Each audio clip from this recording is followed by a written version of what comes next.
आसंतु शुणिबा एमिति एक व्यक्तित्व विषय जहाँकर हृदय समाज सेवा निमंते सर्वदा सजग रही थाए। ओडिशार गजपति जिला रायगढ़ ब्लॉक अंतर्गत रायगढ़ ग्रामर वर्धन परिवार रे तांकर जन्म। जे निज पितामाता द्वारा उत्साहित होई छोट बयसरू ही समाज सेवा निमंते आग्रही अटंती। जहाँकर नाम आचार्य आमोद कुमार वर्धन। निजर पाठ पढ़ा सरिबा परे 2011 मसीहारे से बेंगलुरु रे गोटे मल्टीनेशनल कंपनी रे कार्य करबा आरंभ कले। जेहेतु जेकोसी कंपनी रे काम करबाको हेले इंग्राजी भाषार महत्व बेसी थाए ताहा से उक्त कंपनी रे कार्यरत थिबा समय अनुभव कले। पुणी से चिंता कले जे अनेक गरीब निरीह लोके इंग्लिश मीडियम स्कूल रे पाठ पढ़ाइबा निमंते अर्थ व्यय करबा असंभव होई पड़ुथिबो। तेणु से कंपनी छाड़ी निज गाँ को फेरी गले।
से निर्णय कले जे तांका निज अंचलर गरीब अनाथ स्लम पिला मानकु मागणा इंग्राजी शिक्षा प्रदान करने निष्पत्ति नहीं निज परिवार साहाय्य रे 2015 डिसेम्बर 7 तारिख रे global Indian faith tabernacle school आरंभ करथिले। 100 ऊर्ध्व पिला मानकु मागणा इंग्राजी शिक्षा पुणी स्कूल यूनिफॉर्म और बही गुड़िक प्रदान करने सहित गीत एवं नृत्यर शिक्षा देवा आरंभ कले। एही स्कूल रे पाठ पढ़िबा पिला माने वर्तमान आदर्श मॉडर्न स्कूल रे मध्य स्थान पाइछन्ति। एही स्कूल रे अंतर्जातिक शिक्षक मानक द्वारा स्पोकन इंग्लिश कोर्स दिया जाय थाए।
कोविड-19 सकाशु स्कूल बंद रही बेले अनेक छात्र छात्री मानकु मासिक राशन सामग्री प्रदान करिसेंती Shri Vardhan.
Slum area visit करने को जाइथिबा बेले अनेक पिला माने बिना चपल रे चलिबा खेलकूद करबा देखि global Indian faith tabernacle school रो फाउंडर डायरेक्टर तथा समाज सेवी श्री आमोद कुमार वर्धन 200 रु ऊर्ध्व छात्र छात्री मानकु 25 डिसेम्बर 2020 रे खाता कलम पेंसिल एवं चपल प्रदान करथिले।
बर्तमान कोविड-19 समय रा उदयगिरी ब्लॉक रो बादपुर ग्रामर 200 ऊर्ध्व छात्र छात्री मानकु मागण शिक्षा सहित मध्याह्न भोजन प्रदान कराଯାଉଛି। ଏହି ସ୍କୁଲର ଉଦ୍ଦେଶ୍ୟ ହେଲା ଗରିବ ଏବଂ ଅନାଥ ପରିବାରର ପିଲାମାନଙ୍କୁ ମାଗଣା ଇଂରାଜୀ ଶିକ୍ଷା ପ୍ରଦାନ କରିବା।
कोविड-19 प्रथम लहरी तथा लॉकडाउन समय निरीह गरीब विधवा दिन मजूरी परिवार को एही लॉकडाउन सकाशु अनाहार रे जीवन हराउथबा देखि समाजसेवी श्री आमोद कुमार वर्धन साहाय्यर हाथ बढ़ाई। से गरीब विधवा असहाय परिवार अक्षम विकलांग लोकों सहायता राशि प्रदान करने समेत से मासिक राशन सामग्री प्रदान करथिले। रायगढ़ ब्लॉक मार्लबा गोड़ा कुमला सिंह पुणी सरड़ा समाज में रहुथिबा गरीब निरीह विधवा एवं विकलांग परिवार मानकु मासिक राशन सहित मेडिकल खर्च बाबद सहायता राशि प्रदान करछंती।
राउदयगिरी ब्लॉक ପାଦପୁର, ତାଣ୍ଡିଗୁଡ଼ା, ଶାନ୍ତିନଗର ଏବଂ ସୁନ୍ଦରଡାଙ୍ଗରେ ରହୁଥିବା ଗରିବ ବିଧବା ଅସହାୟ ଲୋକେ କୋଭିଡ୍-19 ଏବଂ ଲକଡାଉନ୍ ସମୟରେ ଦିନ ମଜୁରୀ କରି ଚଳୁଥିବା ଲୋକଙ୍କ କାମଧନ୍ଦା ବନ୍ଦ ରହିଥିବା ବେଳେ ନିଜ ପରିବାରର ଭରଣ ପୋଷଣ କଷ୍ଟଦାୟକ ହୋଇପଡ଼ୁଛି।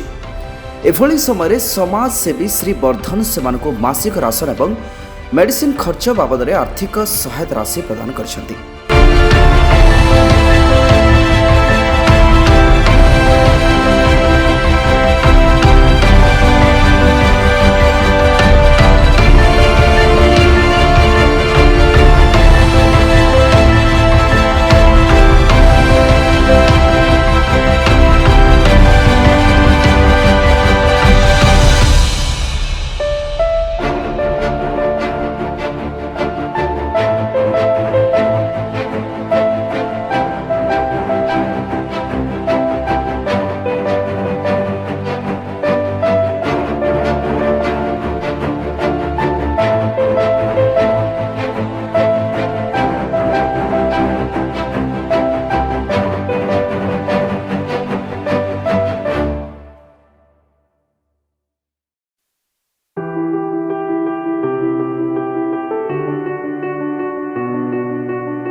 ବ୍ଲକର ଆଦିବାସୀ ଗ୍ରାମ ତାରବାଲ ଗ୍ରାମର ଗରିବ ନିରୀହ ପରିବାରଙ୍କୁ ମାସିକ ରାସନ ସାମଗ୍ରୀ ସମେତ କୋଭିଡ୍ ଜନିତ ବିଭିନ୍ନ ଭିଟାମିନ୍ ମେଡିସିନ ଏବଂ ସେମାନଙ୍କ ଦୈନିକ ବ୍ୟବହାର୍ଯ୍ୟ ସାମଗ୍ରୀ ପ୍ରଦାନ କରିଥିଲେ।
काशीनगर ब्लॉकर विभिन्न ग्रामर लोके लॉकडाउन समय असुविधार रही वृद्ध बापा माँ विधवा गरीब निरीह परिवार मानक मासिक राशन सामग्री प्रदान करने सह किछि अर्थ मध्य प्रदान करथिले। अनेक असुस्थ होई पड़िथिबा बेले आवश्यक स्थले चिकित्सित होई सेठाकार लोके बहुत खुशी अनुभव करने सहित समाजसेवी श्री वर्धन को धन्यवाद अर्पण करथिले।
गोसाणी ब्लॉकर विभिन्न ग्रामर एवं पारला खेमुंडीर विभिन्न वार्डर गरीब विधवा असहाय परिवार को मासिक राशन सामग्री एवं तांको चिकित्सा निमंते आर्थिक सहायता राशि प्रदान करछन्ति।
रिक्शा चालक भाई मानक दैनिक कार्य लॉकडाउन जोगु बंद रही सकाशु निज निज परिवार भरण पोषण करने कष्टदायक होता हेतु समाजसेवी श्री आमोद कुमार वर्धन से विषय बहुत दुख प्रकाश करने समेत से परिवार निमंते मासिक राशन सहित किछि अर्थ प्रदान करथिले। आउ सेमानकु कहिथिले जदि कहार किछि अभाव थाए आम्भकु जणाओ, आमे साहाय्य करबा पई प्रयास जारी रखिछु।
समाजसेवी श्री आमोद कुमार वर्धन अति आवश्यक थिबा परिवार को साहाय्य करबा पई सदाबेले सत्वर थिबा जणा पड़छि।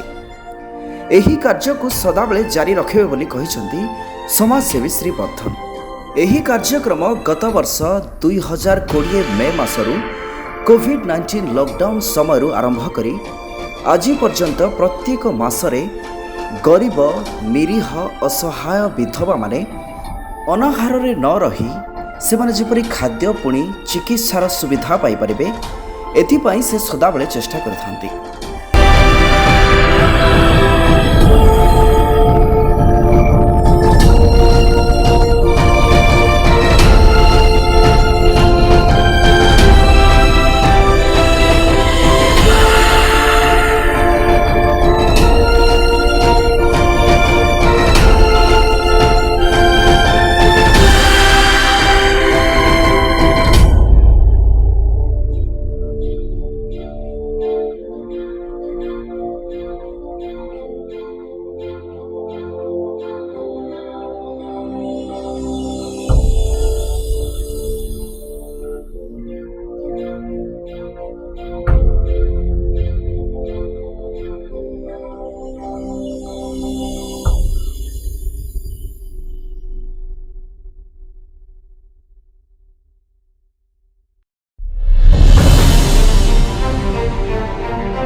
ବର୍ତ୍ତମାନ ଶୁଣିବା ଶ୍ରୀ ଆମୋଦ କୁମାର ବର୍ଦ୍ଧନଙ୍କ ମେଡିକାଲ କ୍ୟାମ୍ପ ବିଷୟରେ।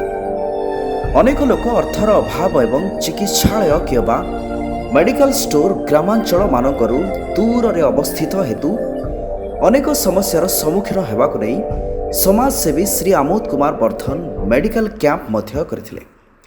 ଯେପରି ଲୋକେ ଉତ୍ତମ ଚିକିତ୍ସା ଏବଂ ଔଷଧ ପାଇପାରିବେ ତାହା ଆଲୋଚନା କରି ମେଡିକାଲ ଟିମ୍କୁ ସାଙ୍ଗରେ ନେଇ ସେମାନଙ୍କ ନିକଟରେ ପହଞ୍ଚି ସେମାନଙ୍କ ସ୍ୱାସ୍ଥ୍ୟ ପରୀକ୍ଷା କରି ଆବଶ୍ୟକୀୟ ଔଷଧ ପ୍ରଦାନ କରିଥିଲେ।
ଗଜପତି ଜିଲ୍ଲାର ରାୟଗଡ଼ା ବ୍ଲକର ମାର୍ଲବା, ଗୋଡ଼ା, କୁମୁଳା ସିଂ ଏବଂ ସରଗଲର 200ରୁ ଉର୍ଦ୍ଧ୍ୱ ଲୋକଙ୍କୁ ମେଡିକାଲ ଟ୍ରିଟମେଣ୍ଟ ଦେବା ସହ ଆବଶ୍ୟକୀୟ ଔଷଧ ଯୋଗାଇଥିଲେ।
ବ୍ଲକର ସୁନ୍ଦରଡାଙ୍ଗ ପୁଣି ଆଖପାଖ ପଛୁଆ ଅପହଞ୍ଚ ଦୁର୍ଗମ ଅଞ୍ଚଳରେ ପହଞ୍ଚି 200ରୁ ଉର୍ଦ୍ଧ୍ୱ ଲୋକଙ୍କୁ ମୁକ୍ତ ଚିକିତ୍ସା ପ୍ରଦାନ ସହ ଆବଶ୍ୟକୀୟ ଔଷଧ ପ୍ରଦାନ କରିଥିଲେ ଶ୍ରୀ ବର୍ଦ୍ଧନ।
कोरोना महामारी रे अनेक पिलामाने निज पितामाता हराइथिबा बेले अनेक पितामाता निज संतान मानकु हराइछन्ति। कोविड-19 समय गर्भवती माँ माने बहुत भय भितर रहुथिले, कारण कोरोना सकाशु डाक्तर माने उत्तम रूपे स्वास्थ्यर परीक्षा करुनथिले। एभली समय समाजसेवी श्री वर्धन सेमानक पाखरे पहुंची रायगढ़ ब्लॉकर मार्लबा गोड़ा कुमुला सिंह ग्रामर विधवा एवं नूतन शिशु जन्म देइथिबा माँ मानकु कंबल देवा सह मासिक राशन सामग्री प्रदान करथिले।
उदयगिरी ब्लॉकर तांडीगुड़ा ग्रामर एक छोट शिशुपुत्र बहुत असुस्थ थिबार देखि तांकर चिकित्सार समस्त खर्च उठाई श्री वर्धन। गाँवर पिलामानक विषय जदि आलोचना करा जाए तेबे 10म श्रेणी पर शतकड़ा 100-80% पिला निजर पाठ पढ़ा छाड़ी बाहर राज्य को रोजगार करने उद्देश्य चली जाती। अल्प योग्यता सकाशु दिन मजूरी करी निज परिवार को चलाती। अर्थर अभाव जोगु निज पाठ पढ़ा को आगे पारनाहांती सेमाने।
रायगढ़ ब्लॉकर सरड़ा ग्रामर बस्टी राणी चिंतालू निज बापा मां को छोट बयस हराई। सरड़े से निज संपर्कीय पाखरे रही बढ़ी। से सरकारी स्कूल रे पाठ पढ़िबा परे युक्त 2 रे द्वितीय वर्षर फीस दे न पारिबारु कॉलेज छाड़ी घरे रही जाइथिला। यह देखि समाजसेवी श्री आमोद कुमार वर्धन तांकर समस्त फीस बांधी तांको कॉलेज रे एडमिशन कले पुणी आवश्यक समस्त बही किणीदेवा सह 3 वर्षर फीस मध्य जमा करथिले। ଯଦ୍ୱାରା ସେ କଲେଜରେ ସୁବିଧାରେ ପଢ଼ିପାରିବ।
Global TV.